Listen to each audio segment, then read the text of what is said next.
ഈ പ്രതിയുടെ, ഈ കുറ്റവാളിയുടെ ഈ ഗുരുതരമായ ക്രിമിനൽ മനോഭാവം പരിഗണിച്ചുകൊണ്ട് പരമാവധി ശിക്ഷ വിധിക്കും. ഇതാണ് പോലീസ് പിടിക്കുന്ന സമയത്തുള്ള ദൃശ്യമാണ് പ്രിയപ്പെട്ട പ്രേക്ഷകർ ഇപ്പോൾ കാണുന്നത്. ഇതാണ് പോലീസ് പിടിക്കുന്ന സമയത്തെ വിഷ്വലാണ് ഇപ്പോൾ പ്രേക്ഷകർ നമ്മുടെ റിപ്പോർട്ടർ ടിവിയുടെ ഒരു സ്ക്രീനിൽ കാണുന്നത്.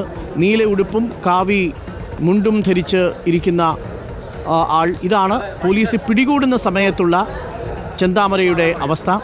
അപ്പോൾ ഭക്ഷണം കഴിച്ചിട്ടില്ല, തീരെ അവശ നിലയിലായിരുന്നു. പിന്നീട് അതിനുശേഷം ഭക്ഷണം വാങ്ങിക്കൊടുത്തു എന്നാണ് നമ്മൾ മനസ്സിലാക്കുന്നത്. അയാൾക്ക് ഭക്ഷണം വേണം എന്നാണ് അയാൾ ആദ്യം ആവശ്യപ്പെട്ടത്. അയാൾ ഭക്ഷണം ഒരു ദിവസം കഴിക്കാതിരുന്നാൽ ക്ഷീണിതനായി ഭക്ഷണം കഴിക്കാനായി എത്തുന്ന രീതിയുണ്ടായിരുന്നുവെന്ന് സഹോദരൻ രാധ പറഞ്ഞിരുന്നു. അതിനെ തുടർന്ന് രാധയെ തറവാട്ട് വീട്ടിലേക്ക് മാറ്റിയിരുന്നു. പക്ഷേ സ്വന്തം വീട്ടിലേക്ക് പോലീസ് അവിടെ വളഞ്ഞിരിക്കുന്നു എന്നതറിയാതെ വന്നുപെട്ട ചെന്താമര പാടത്ത് കാത്തുനിന്ന പോലീസുകാരുടെ കൈകളിലേക്കാണ് വന്നു വീണത്. അവിടെ നിന്നും പോലീസ് തൂക്കിയെടുത്ത് നേരെ ആശുപത്രിയിൽ കൊണ്ടുപോവുകയായിരുന്നു. അവിടെ നിന്നും വൈദ്യപരിശോധനയ്ക്ക് ശേഷം ഇപ്പോൾ ലോക്കപ്പിലേക്ക് മാറ്റി. ഇപ്പോൾ ലോക്കപ്പിലിരുന്ന് കാര്യങ്ങൾ സോദാഹരണ പ്രഭാഷണം നടത്തുന്ന പ്രതിയുടെ ദൃശ്യങ്ങളാണ് പ്രേക്ഷകർ ഇപ്പോൾ കണ്ടുകൊണ്ടിരിക്കുന്നത്. അപൂർവങ്ങളിൽ അപൂർവമായ ഒരു കൊലക്കേസായി ഇതിനെ പരിഗണിക്കത്തക്കതായ എല്ലാ സാഹചര്യ തെളിവുകളും പോലീസിന് മുന്നിലുണ്ട്. ഇനി പോലീസിന് മുന്നിൽ ഒരു പഴുതടച്ച റിമാൻഡ് റിപ്പോർട്ട് തയ്യാറാക്കുക, പഴുതടച്ച ചാർജ് ഷീറ്റ് തയ്യാറാക്കുക, കോടതിക്ക് മുന്നിൽ ഹാജരാക്കുക, കോടതിക്ക് മുന്നിൽ പരമാവധി ശിക്ഷ, ഇന്ത്യൻ ശിക്ഷാ നിയമം ഉറപ്പു നൽകുന്ന പരമാവധി ശിക്ഷ വാങ്ങി നൽകുക എന്നത് മാത്രമാണ് പോലീസിന് മുന്നിലുള്ള ഉത്തരവാദിത്വം.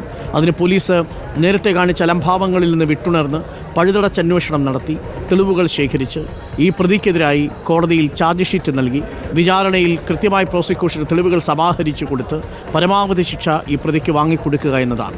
ഒരു 2 കുഞ്ഞുങ്ങളെ, പെൺകുഞ്ഞുങ്ങളെ അനാഥമാക്കി എന്നത് മാത്രമല്ല, നാടിന് ശാപമായി തീർന്ന അന്ധവിശ്വാസം പ്രചരിപ്പിക്കുകയും ആ അന്ധവിശ്വാസത്തിനടിമയായി തീർന്ന് 3 പേരുടെ ജീവൻ അറുക്കുകയും ചെയ്ത കൊടും കുറ്റവാളിയാണ് ചെന്താമര.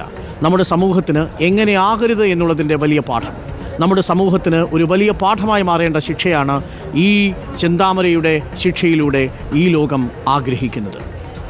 ഇപ്പോൾ പ്രാഥമിക വിവരശേഖരണം ഏകദേശം പൂർത്തിയായിരിക്കുന്നു എന്നാണ് നമ്മൾ മനസ്സിലാക്കുന്നത്. ഇപ്പോഴും ചെന്താമര സംസാരിച്ചുകൊണ്ടേയിരിക്കുന്നു.